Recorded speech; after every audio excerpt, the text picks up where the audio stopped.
कहानी की शुरुआत 1958 में पश्चिम जर्मनी से होती है। 18 साल का एक लड़का माइकल घर लौटते समय तेज बारिश में फंस जाता है। वह अचानक बीमार महसूस करता है और एक अपार्टमेंट के दरवाजे पर रुककर उल्टी कर देता है। वहीं उस इमारत में रहने वाली हन्ना नाम की महिला, जो बस कंडक्टर है, उसे देखती है। वह तुरंत उसकी मदद के लिए आती है, उसका मुंह साफ करती है और जब माइकल रोने लगता है तो उसे प्यार से गले लगाकर दिलासा देती है। जब वह थोड़ा शांत हो जाता है, हन्ना उसे सुरक्षित घर तक पहुंचाने में मदद करती है। कुछ समय बाद माइकल अपने परिवार के साथ दोपहर का खाना खा रहा होता है।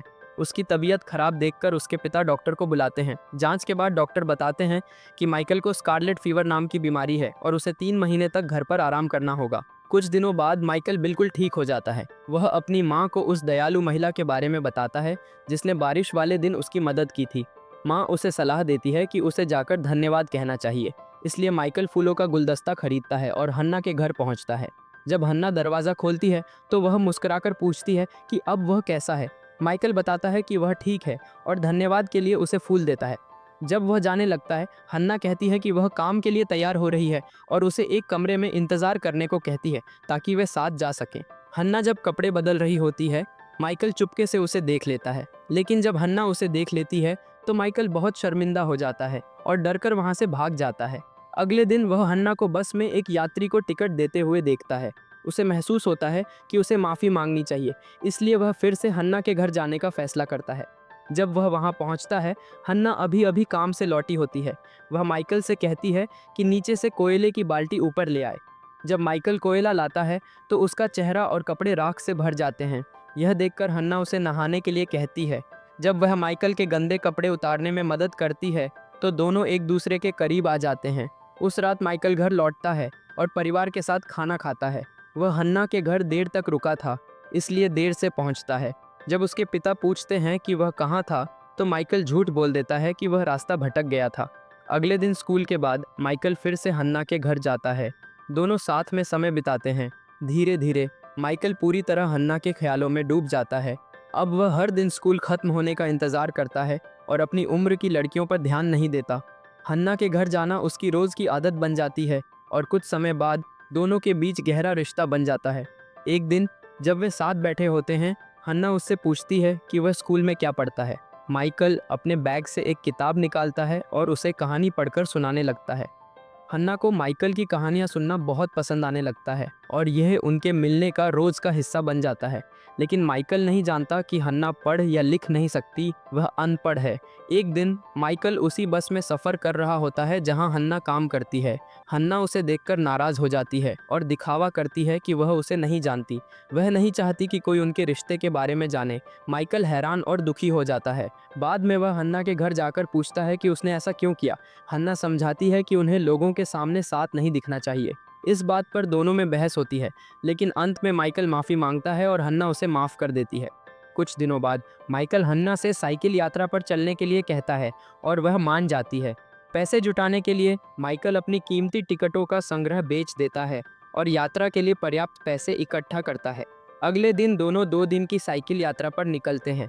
रास्ते में वे अलग अलग जगहों पर रुकते हैं, खाना खाते हैं, नई जगहें देखते हैं और एक दूसरे के साथ समय का आनंद लेते हैं। दूसरे दिन वे एक चर्च जाते हैं, लेकिन अंदर जाते ही हन्ना अचानक चुप और उदास हो जाती है। माइकल उसकी आंखों में दुख देखता है, लेकिन समझ नहीं पाता। वह चिंता तो करता है, लेकिन कुछ पूछता नहीं। यात्रा खत्म होने के बाद जब वे घर लौटते हैं, तो उनके बीच का रिश्ता और गहरा हो चुका होता है। इस बीच स्कूल में एक लड़की माइकल को पसंद करने लगती है, लेकिन माइकल की नज़र सिर्फ हन्ना पर होती है। वह उस लड़की को पूरी तरह नज़रअंदाज करता है। उधर हन्ना को काम में पदोन्नति मिलती है, लेकिन वह खुश नहीं होती। नई नौकरी का मतलब था कि उसे किसी और शहर जाना पड़ेगा और यह सोचकर वह परेशान हो जाती है। एक दिन माइकल के दोस्त उसके जन्मदिन के लिए पार्टी रखते हैं, लेकिन वह वहां नहीं जाता और हन्ना से मिलने चला जाता है। जब वह पहुंचता है तो हन्ना उदास होती है। दोनों के बीच थोड़ी बहस होती है, लेकिन माइकल माफ़ी मांगता है और वे फिर से ठीक हो जाते हैं। उस रात वे साथ सोते हैं, बिना यह जाने कि यह उनका आखिरी वक्त साथ होगा। अगली सुबह माइकल जागता है तो घर खाली होता है। हन्ना जा चुकी होती है। जब माइकल उसे ढूंढता है तो देखता है कि हन्ना की सारी चीज़ें भी गायब हैं। समझते ही कि हन्ना बिना बताए चली गई, माइकल का दिल टूट जाता है। वह अकेला रह जाता है और उसकी अचानक जाने की वजह समझने की कोशिश करता है। कहानी 1 साल आगे बढ़ती है।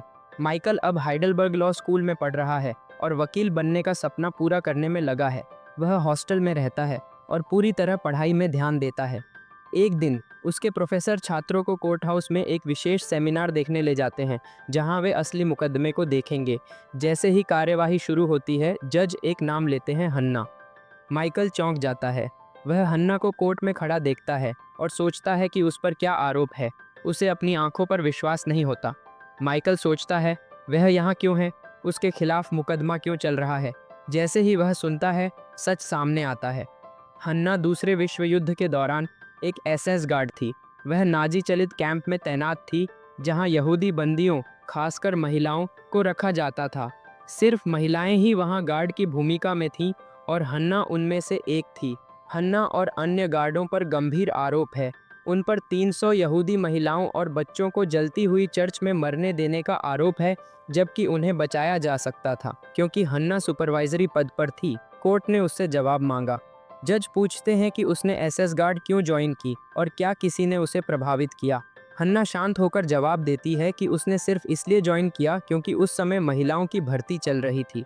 मुकदमा स्थगित कर दिया जाता है और माइकल अपने लॉ स्कूल लौटता है, लेकिन उसके मन में जो कुछ उसने देखा है, उसकी भावनाओं का भारी असर है। वह विश्वास नहीं कर पाता कि वही महिला, जिसने कभी उसकी मदद और दया दिखाई थी, इतनी भयानक घटना में शामिल हो सकती है। अगले दिन मुकदमे में जज हन्ना को एक किताब देते हैं। यह किताब इला नाम की एक जीवित बचे हुए व्यक्ति ने लिखी है। इला और उसकी माँ उस त्रासदी से बच गई थीं और बाद में हन्ना और अन्य महिलाओं के खिलाफ मुकदमा दाखिल किया था। घटना वाले दिन हन्ना के साथ 5 अन्य महिलाएं ड्यूटी पर थीं। अब बाकी महिलाएं खुद को बचाने के लिए हन्ना पर दोष डाल रही थीं और उसे अकेला सजा का बकरा बनाने की कोशिश कर रही थीं। लेकिन हन्ना आरोपों को नहीं मानती और जोर देकर कहती है कि वह निर्दोष है। फिर इला को गवाही देने के लिए बुलाया जाता है। वह पुष्टि करती है कि उस दिन सभी महिलाएं मौजूद थीं। जज हन्ना की ओर देखते हैं और कहते हैं कि उस घटना के दौरान तुम जिम्मेदार थीं और तुमने आधिकारिक रिपोर्ट लिखी थी। लेकिन हन्ना इनकार करती है और कहती है कि सभी महिलाओं ने रिपोर्ट साथ में बनाई थी, इसलिए वह जिम्मेदार नहीं थी। जज बताते हैं कि रिपोर्ट पर हन्ना का हस्ताक्षर है। हन्ना डरते हुए कहती है कि हस्ताक्षर नकली है। सच साबित करने के लिए जज कहते हैं कि वह एक दस्तावेज पर हस्ताक्षर करें ताकि हस्तलिपि की तुलना की जा सके। लेकिन हन्ना हिचकिचाती है और उसके चेहरे पर डर साफ दिखाई देता है। इस समय माइकल को एक सच्चाई पता चलती है जिसे उसने कभी नहीं सोचा था। हन्ना अनपढ़ है। यह समझाता है कि वह हमेशा माइकल से पढ़ने के लिए क्यों कहती थी, पदोन्नति के बाद डेस्क जॉब से क्यों इनकार किया और एसएस ज्वाइन क्यों किया। हन्ना ने अपनी पूरी जिंदगी अपनी अनपढ़ता छिपाकर बिताई और अब कोर्ट में इसे स्वीकार करने के बजाय वह अपने ऊपर पूरा दोष ले रही है ताकि अपमान से बच सके। फिर जज हन्ना से पूछते हैं कि आग वाले दिन उसने बंदियों को क्यों नहीं बचाया। हन्ना जवाब देती है कि वे सिर्फ आदेश का पालन कर रही थीं। अगर उन्होंने दरवाजे खोले होते तो बंदी भाग जाते और उन्हें दंड मिलता। अगले दिन माइकल हन्ना से मिलने जेल जाता है। हन्ना इंतज़ार कर रही होती है, उम्मीद में कि कोई आएगा, लेकिन उसे पता नहीं है कि माइकल पास ही खड़ा है। माइकल अपने भावनाओं से जूझता है और सामना नहीं कर पाता। वह मुड़कर चला जाता है, हन्ना से मिले बिना। अगले मुकदमे में फैसला सुनाया जाता है। हन्ना को आजीवन कारावास की सज़ा मिलती है, जबकि बाकी महिलाओं को कुछ साल की सज़ा दी जाती है। माइकल सुनते हुए आंसू बहाता है। सच्चाई अब भी छिपी रहती है। हन्ना ने एसएस ज्वाइन मजबूरी में किया था, उसके पास विकल्प नहीं था। आग वाले दिन सभी महिलाएं डर गई थीं। हन्ना चाहती थी कि चर्च के दरवाजे खोलकर बंदियों को बचाया जाए, लेकिन बाकी महिलाओं ने डर के कारण उसे रोका। अंत में कोई भी कार्रवाई करने की हिम्मत नहीं कर पाया और बंदियों की मृत्यु हो गई। सालों बाद माइकल लॉ स्कूल से ग्रेजुएट होता है और एक सफल वकील बन जाता है। वह शादी करता है और उसकी एक बेटी होती है, लेकिन शादी सफल नहीं रहती और अंततः माइकल तलाक ले लेता है, जिससे वह अपनी बेटी से दूर हो जाता है। हालांकि वे कभी कभी मिलते हैं, माइकल की ज़िंदगी अधूरी महसूस होती है। इतना सब होने के बाद भी वह हन्ना को कभी नहीं भूलता। उसकी यादें उसके दिल में हमेशा रहती हैं और वह अक्सर वे किताबें फिर से पढ़ता है जिन्हें उसने कभी हन्ना को सुनाया था। इस बीच हन्ना जेल में रहती है और बूढ़ी हो जाती है। उसका चेहरा मुरझाया हुआ है, बाल सफ़ेद हो चुके हैं और समय ने अपनी छाप छोड़ दी है। एक दिन माइकल हन्ना को एक उपहार भेजने का फैसला करता है। वह खुद को किताब पढ़ते हुए रिकॉर्ड करता है और टेप रिकॉर्डर के साथ जेल में हन्ना को भेज देता है। जब हन्ना पैकेज खोलती है तो वह कैसेट देखकर थोड़ी परेशान होती है और उसे समझ नहीं आता कि इसका इस्तेमाल कैसे करना है। जब वो प्ले बटन दबाती है तो माइकल की आवाज़ कमरे में गूंजती है। उसने उसके लिए एक कहानी रिकॉर्ड की थी। सालों बाद उसकी आवाज़ सुनकर हन्ना भावनाओं में डूब जाती है। उस दिन से माइकल उसे रिकॉर्डेड टेप भेजता रहता है। हर टेप में कहानियाँ भरी होती हैं, जैसे पहले हुआ करता था। इन रिकॉर्डिंग्स से प्रेरित होकर हन्ना जेल की लाइब्रेरी की किताबों से पढ़ना और लिखना सीखने लगती है। धीरे धीरे वह शब्द बनाना और माइकल को पत्र लिखना शुरू करती है और उत्सुकता से उसके जवाब का इंतज़ार करती है। लेकिन माइकल कभी जवाब नहीं लिखता और न ही उससे मिलने जाता। वह सिर्फ ऑडियो टेप भेजता रहता है, जिससे उनका संबंध चुपचाप और दूर से बना रहता है। एक दिन जेल का वार्डन माइकल को कॉल करता है और बताता है कि हन्ना पैरोल पर रिहा होने वाली है। उसने 20 साल से अधिक की सज़ा पूरी कर ली है। वार्डन बताता है कि हन्ना का कोई परिवार नहीं है और उसे समाज में नई शुरुआत के लिए मदद की ज़रूरत है।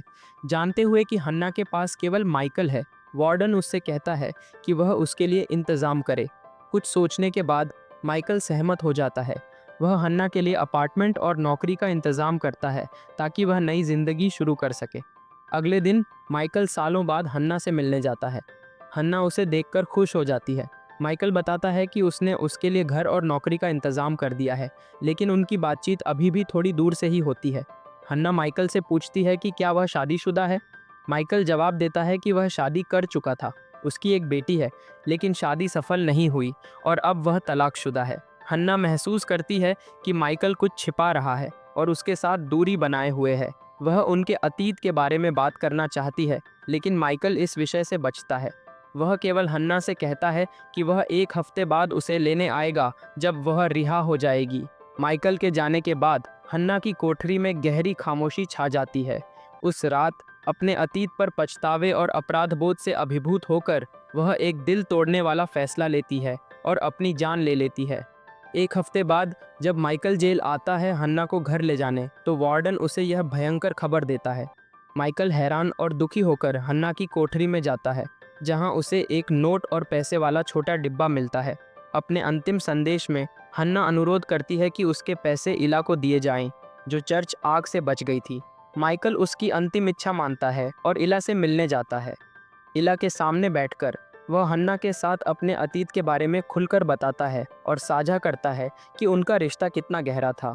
फिर माइकल इला को पैसे वाला डिब्बा देता है, लेकिन इला इसे स्वीकार नहीं करती। उसकी भावना को समझते हुए माइकल सुझाव देता है कि पैसे किसी यहूदी संगठन को दान कर दिए जाएं, जो बड़ों को पढ़ना और लिखना सिखाता है। इला मान जाती है और दोनों मिलकर सुनिश्चित करते हैं कि हन्ना का अंतिम कार्य किसी की शिक्षा में योगदान दे, जो हन्ना को कभी नहीं मिला। साल बीतते हैं और कहानी 1995 में पहुंचती है। माइकल अपनी बेटी से फिर मिलता है और उसे उसी चर्च में ले जाता है जहां वह और हन्ना अपनी साइकिल यात्रा पर गए थे। वहां खड़े होकर वह अपनी बेटी को हन्ना के बारे में सब कुछ बताता है और अपने जीवन का वह अध्याय साझा करता है जिसे वह हमेशा छुपाए रखा था। अंत में वे हन्ना की कब्र पर जाते हैं। माइकल सब कुछ सोचता है और शांति पाता है। यही थी माइकल और हन्ना की कहानी, प्यार, मजबूरी, पछतावे और शिक्षा की एक दिल छू लेने वाली यात्रा। हमें यह सिखाती है कि हमारे फैसले और परिस्थितियाँ हमारी ज़िंदगी को गहराई से बदल सकते हैं और कभी-कभी सही रास्ता चुनना आसान नहीं होता। अगर आपको यह कहानी पसंद आई हो तो लाइक, शेयर और सब्सक्राइब करना न भूलें। अपने विचार कमेंट में ज़रूर साझा करें। अगली वीडियो में फिर मिलते हैं एक और प्रेरक और दिल को छू लेने वाली कहानी के साथ।